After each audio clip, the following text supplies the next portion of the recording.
Hello, all. I'm Dr. Andrew Wichterman, and along with my colleague, co worker, and co founder at Remnant Counselor Collective, Dr. Brian Fiddler, we are working on a blog video podcast project here where we interview friends, acquaintances, and people that we just admire in the field who've written books or worked on projects that we want to know more about so that we can bring the information to our members and to our blog readers in some cases, which has gotten to be quite a big group, actually.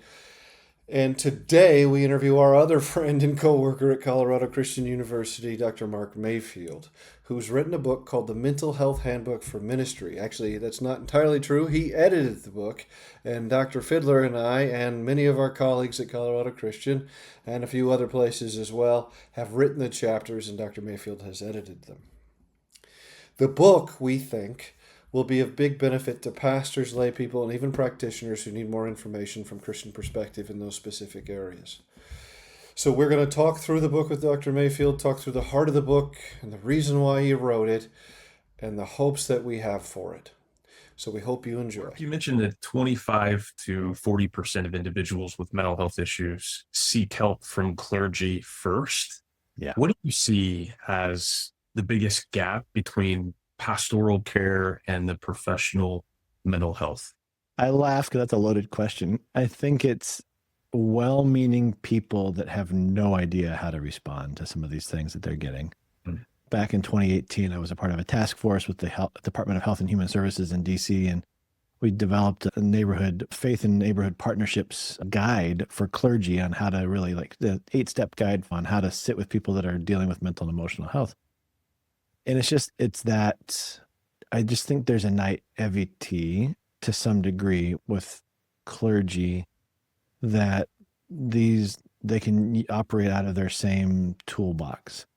Most clergy I meet are super well-intentioned, but don't recognize the nuances between manic bipolar episode or anxiety or depression versus whatever, right? And so that is one, in some ways, was the impetus for the book, and two, just going, hey, you don't need to don't go Dr. Google and come up with some stuff that's going to create some more issues. So here's a trusted resource that can walk you through it.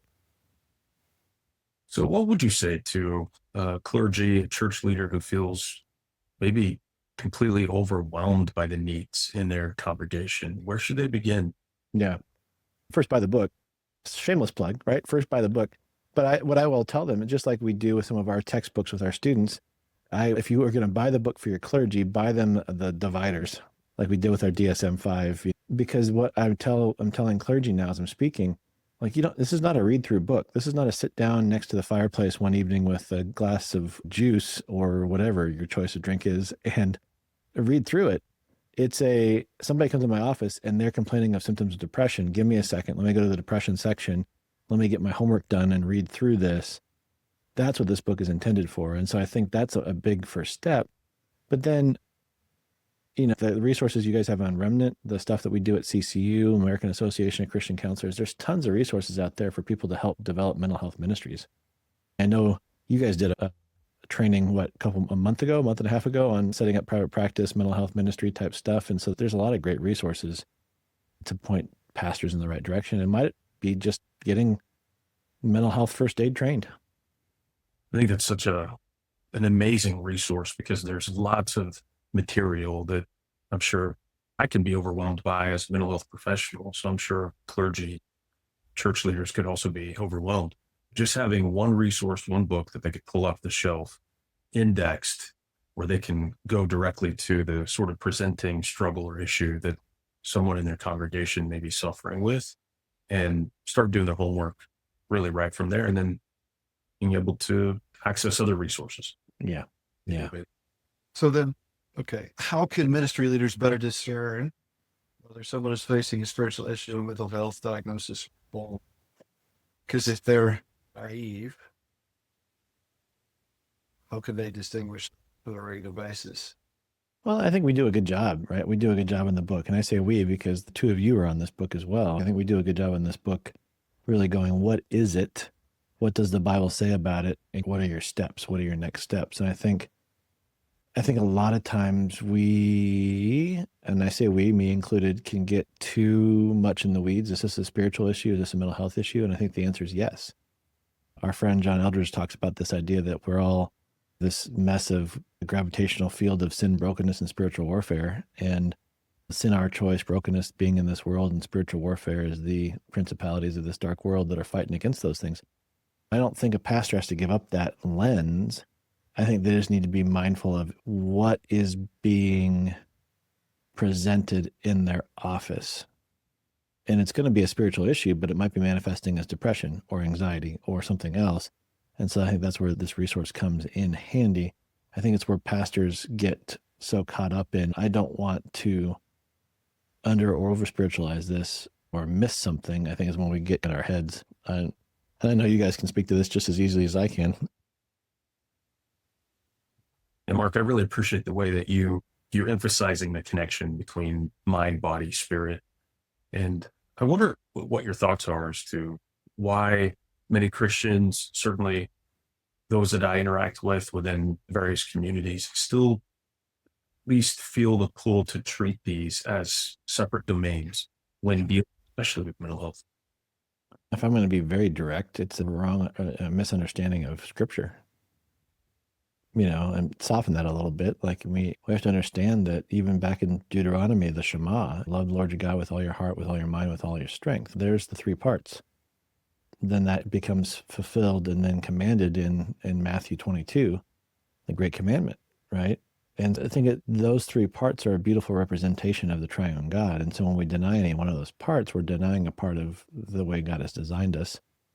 And I also think that there's also a misrepresentation of understanding what emotions are versus feelings. And when we look at in Jeremiah, when it says the heart is deceitful, above all else who can know it, we're talking about feelings, which is basically the meaning we make from our experiences. And then what we do with that, those are definitely can be sinful when we don't test and approve those next to other things. But somebody that's dealing with physiological response and emotion that produces anxiety, and that's a nervous system response. That's a spiraling of thoughts. How is that sinful? And so I think that's where we just don't take the time. I think here's what I'll be really direct. I think we have become somewhat lazy as a society in doing our homework from a theological, philosophical, and psychological standpoint. What role does theology play in shaping how you approach clinical mental health topics in this handbook? I teach this a lot with my students at CCU, but also with my pastors that I work with. You've got to help your congregation develop a theology of suffering. And in order to have a theology of care, you got to have a theology of suffering. We don't talk about a theology of suffering. It's scattered throughout Scripture. The Old Testament's ripe with it. The way God deals with Elijah, with Job, with David, with Nehemiah, with Gideon, there's a beautiful, golden thread of a theology of suffering where it's a showing up of posture, not position. And it really bleeds into a theology of care. We see it in the New Testament as well. How often do the disciples look to Jesus and go, yeah, what did they do to be blind or to be crippled or this? It was almost like, okay, I think the patience that Jesus showed with the disciples, but then how he showed up with these individuals, nothing so that my glory may abound. So I think where a lot of churches can really miss the mark is that we're so honed into, it's this person's sin. Sure, maybe it's been choices of infidelity or addiction, but it's a deeper understanding of those things. But we're not going to, and I love what Jesus did. He healed and then he encouraged them to sin no more. So he took care of things first before he gave some directive. And I think that's where we often get messed up. And the fact that we've lost a theology of suffering, I think of this, I spoke to students about this today. One evidence of that is that I've never seen a sign in the Mardel that has the James 4 scripture that encourages us to change your joy to sorrow, laughter to gloom, weep, mourn, and wail. Humble yourselves before the Lord and he'll exalt you. Yeah. And just the worldview of the scriptures is that engaging in these, in suffering in the presence of Christ and by his grace and ministry leads to a restoration of some kind. Yeah. Be it brokenness or sin or healing from bondage, all kinds of things. But it's also, I think, instructive for us as mental health professionals that we can help encourage people to walk through grief and addressing suffering, because there's life to be found for a believer in knowing Christ in the midst of suffering. You know, it's interesting. What I've found, at least in Baptist circles, is that for some, everything is suffering. Some don't have a theology of suffering at all. And then I've seen some people like everything's spiritual attack, everything's some suffering for Jesus. There is perhaps in many cases simply not enough balance, or they are. And that goes back to the greatest commandment, understanding that, love your neighbor, love the Lord your God with all your heart, mind, soul, and strength. There needs to be some balance in that. But then also love your neighbor as yourself is a balancing act too, of a right relationship with others and a right relationship with ourselves. And if anything of those is out of rhythm, I mean, it's going to affect the others. And I think that's the same. How many times have we had clients that have come in and everything's spiritual and they're denying really what's going on because they're over spiritualizing or they're spiritual bypassing, so to speak. And we talk about that in the book, but I just think we need to be better at just recognizing and doing our homework that everything is interconnected.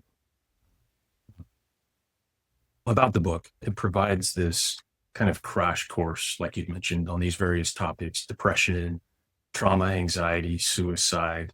So I'm just curious, Mark, how you selected the contributors for each of these chapters, and what did you want each of them to really bring to the table? Yeah, all my buddies. No, it was that for sure. But it was also, I think, I'm really proud of our program at CCU. I'm really proud of our faculty at CCU. I think I'm obviously biased. We've all been there for many years. That we have one of the best preparatory programs in the country when it comes to integration of faith, mental health, care, and that kind of stuff. And so I'm like, part of my heart was I wanted to spotlight everybody's expertise. Really, I put just an open call out to the team of, here's the topics I need, which ones do you guys feel most comfortable with? And that's how it happened. Obviously, I've got some of my peers from ACC on a couple chapters as well. But this was a 6 publisher, 7th one said yes, 6 denials, and the 7th one said yes to getting this thing published. I've had this desire to write this thing since 2018, 2017. Probably 2018, coming off of that HHS collaborative piece in May of 2018. But it's been a long time. A long time. Yeah. That's amazing. It's good to have people you trust. They're with you. Yeah. And yeah, it made me not having to really pour over the content for accuracy or for efficacy. But the hard part, not to throw anybody under the bus, but the hard part was making sure that all the footnotes were formatted correctly. And I wanted to just pull my hair out. That was rough. But other than that, it was a fun process. Footnotes and I are not friends. You write APA your whole life and they say, no, that's not how we're doing it for this. I'm like, wait, what? Yeah. It'd break my brain. I know. And now I know how Baker does it. So on a couple other proposals I'm working on, I'm like, okay, now I need to just get used to footnotes. But that was rough. No, I think it's, I got a couple copies sitting over here on my bookshelf. I'm excited to see what God does with it. And as counselors, I think I'm encouraging people to go, okay, it's a $26 buy. Go buy it and give it to your pastor with a note in it. Don't just tell him about it. Bring it to him. That's what I'm hoping for and pushing for. So we'll see. This is God's work. It's been in God's hands. Obviously, I would love to see it in the hands of every pastor, but across this country, but we'll see what God does with it. Yeah, we'll pray for that. Mark, I really love the way that you describe presence and posturing ourselves when we're working with people in terms of our presence. Just as simple as it sounds, showing up and listening really deeply. And while that, of course, sounds simple, in practice, that can be hard. You have to almost learn how to really show up and make space for another human being in the ways with curiosity and openness that you write about in the book. Why is this so powerful a process, even for non-clinicians? It brings us into alignment on how God originally designed us before the fall. Say more. The purity of relationship is what I was speaking of this in my theories of personality class yesterday. I said, and we are having a conversation about trusting theory and how do we align with some of these things that we are from secular people. And I said, listen, I said, do you believe that there was perfect relationship before the fall? And the class was nodding their heads, not assuming everybody was a Christian, but I said, do you believe that the fall, the original sin and the fall separated that from what was intended? They said, yes. I said, do you believe that the root word in the Hebrew for identity is to bond? And I said, so we are designed to bond to something and intended to be Christ. And they said, I said, you believe that? And they said, yes. And I said, so if that's the case, and there are people that are seeing needs in the world and they're wanting to care for people, don't you think that they're going to be trying to make sense of that lack of identity, that lack of bonding, and start? So I said, every single theory you're going to come across is going to have some threads of truth in it, even Freud. And I said, so your job is to figure out what those are, and then how do you engage that with your biblical and Christian worldview in a way that's honoring to the bigger picture. So when I say that idea of us sitting with people in the midst of their struggle and their suffering, it is a glimpse, I think, of what God intended. And we know this, right? We always joke with our students that you have to be 2.5 years with us to get a paper that says you're a counselor. But really, the secret to all of this is just your presence, just sitting with people, loving on them, listening, caring for it, not trying to fix, not giving advice. And that's what really heals. That's why I love David Entwistle's use of the word reintegration. Mm-hmm. That, like, faith and psychology were not a separate thing before the fall. Yeah, I like that. As opposed to, because when we talk about integration, we're acting like, in my head, it's like we're saying they were never together. True. Yeah, agreed. Action they were. And so when he says reintegration, I think better word to describe. Yeah, I like that. I think you're suggesting that the most powerful agent of change, and I think this is really critical as a message to faith leaders, the most powerful agent of change is not a technique or a particular approach. It is the person sitting before the client or the congregant. Yep, 100%. Are you refined internally? Are you able to sit with pain and problems and try to run away from emotion? I think that's why it sounds like such a simple process, but it really puts the onus of our own journey in sanctification on the walk with the Lord and our own healing journey. Yep, 100%. Okay, here's another question. What would you say to a church leader right now who feels completely overwhelmed by the mental health needs in their congregation, and where should they begin? How many lead and senior pastors do you know do a good job of asking for help? I think that's the first part. I think it's that recognition of it's not yours to fix anyways. And that's that baby step piece. There might be an overwhelming desire. I got to create a mental health ministry. I got to do these things. No, you don't. But you might need to rethink culturally how you have your care ministry set up. How do you have your volunteers trained and cared for? There's so many good resources out there. The mental health first aid, mental health coach, this book really then beginning to maybe engage with quality Christian counselors in your community that you can utilize. But I think a lot of it is just who's speaking into this and who's caring for you. And I think a lot of times where these lead senior pastors get overwhelmed is that they feel like they're an island unto themselves. They don't have the right supports they need. And so sometimes the biggest and best thing they can do is just reach out for help themselves and find a therapist that can help walk them, make sense of the mental mess and wherever they're at. But it's those baby steps. It's a cultural shift in those baby steps that I think are really important. It would be pretty revolutionary, wouldn't it, if pastors and leaders could acknowledge I'm in process too, and I need help as much as all of us. Yep. And then begin to take those steps to reach out. Yep. They just felt free to say it without judgment. Yeah. Or fear of this or fear of that. Yeah.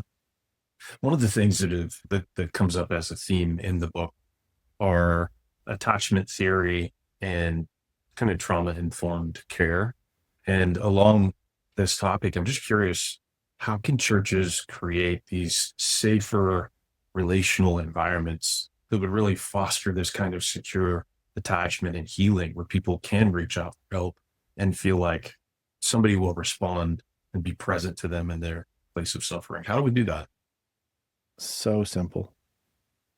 Stop asking people how they're doing unless you've got 15 minutes to give them. Find out. So true. Really, that's it. How many times have you had somebody say, "Hey, Brian, how you doing?" And you so desperately want to tell them, but they're in a hurry, so your answer is fine Yeah, or they or ask you good to walk. or blessed, They don't even right? let you answer. Yeah, I had a pastor once in an old church I was at ask me that question. I said, "It's been one of the hardest years of my life." It was right after COVID. "Oh, that's nice," and walked away. Oh, And that just got me thinking, like, okay, I'm a counselor. I can see through what's going on. COVID's been hard for everybody. Like, I get it.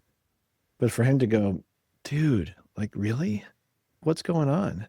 And Yeah. I wouldn't have dumped everything. It'd have been just my dad was in the hospital, almost died. We had these things happen, blah, blah, blah. It's just good to be back. That's probably how I would have said it. But instead, it was a real quick dismissal. And I think we've trained our congregations and we've trained our people around us how to respond. And so I really challenge people now, like, if you have 10, 15 minutes to give them, then ask them how they're doing. And then don't let them get away with a fine or better than I deserve type of thing. But if not, say it's good to see you. I'm glad you're here. Hope you have a good day type of thing. So I think that's probably the simplest way to do that, because what that does is it creates seen, safe, soothed, right? The keys of a secure attachment. Seen beyond their physical outward appearance, safe, creates space for them to talk. Soothed, we love on them, we pray for them in the moment. Don't say I'm going to pray for you and then not pray for them. Pray for them before they walk away. Like that creates that secure attachment, and that creates a lot more depth of community. As you're talking, I was reflecting on being at a men's conference with a well-known individual in ministry circles. And he came up to me and asked me how I was doing. And I was shy to answer because I didn't know what he really wanted. Do you want the authentic? And so I think he read in my hesitation, he took a step toward me and he said, "Listen, I'll dump this entire weekend to sit with you to make sure you're okay." I remember thinking, really? No way. You'd do that? And I didn't trust that because I was just so unused to that kind of response. So it's out of left field. I think everything we're seeing in our culture right now could maybe not be undone, but could be, the gap could be narrowed. The chaos could be minimized if all we did was that. We just cared for the humanity of people, whether we're left, tall, short, northwest, whatever. Agreed. Just care. Yeah, just to appreciate that we're all in a battle wherever we come from, whatever's happening, whatever it looks like, however we have our lives may look together on the outside. But I think Brendan Manning said for all of us, our cheese is always falling off the cracker. Oh my goodness, yes. This cheese fell off the cracker cried too. Hey, in regard to the mind, body, spirit connection, why do you think many Christians still treat these as separate domains? Wait, say that again. You broke up for a minute. Oh, we'll try it again. The mind, body, spirit connection. Why do you think that Christians still treat these as separate domains when dealing with mental health? I have to talk about this with my students all the time. I just think it's a lack of understanding, to be honest. I think it's I stubbed my toe, I can see it's bleeding. Okay, I gotta do something about it. But I stubbed my soul, my mind, right? Just this morning, I had to make, I think I shared with you guys before we came on. I have got the ACC conference next week. I'm one of the conference co-chairs. I'm looking at my schedule. I've got very little room to breathe next week. I'm excited about it. It's gonna be a lot of fun. But I was trying to squeeze in my QEEG neurofeedback training this weekend before I left. And I woke up this morning I usually wake up pretty refreshed, grab my coffee, go sit out and just spend some time with the Lord. I woke up with a heavy weight on my chest. And I'm like, to me, and I haven't had that in a while. And that usually I would ignore it, push through. I got this, I can do this. But then I vividly remember that underneath my desk a couple of years ago with a panic attack because I ignored it. And so I'm like, I collected myself today. And okay, I need to rearrange some things, need to adjust some things. It's going to be a $300 transfer fee, but it's worth it to transfer the training to January. And like your heart is worth. Yeah. And I took a deep breath just now and was like, oh my gosh. Okay. We hit the road Monday. I get to go play in the yard this weekend, get to do some swimming with the kids. I get to just be. And that's not typically me. But that's, again, pay attention to the soul, pay attention to my mental health, my emotional health. Oh, the three of us could talk about that until the cows come home. We could talk about that forever, and we should. And I think maybe we even do a different conversation or training with remnant people about that because I think it's so important. But I would just challenge pastors, guys, you don't know, you don't need to have all these things figured out. You just need to not deny a portion of it.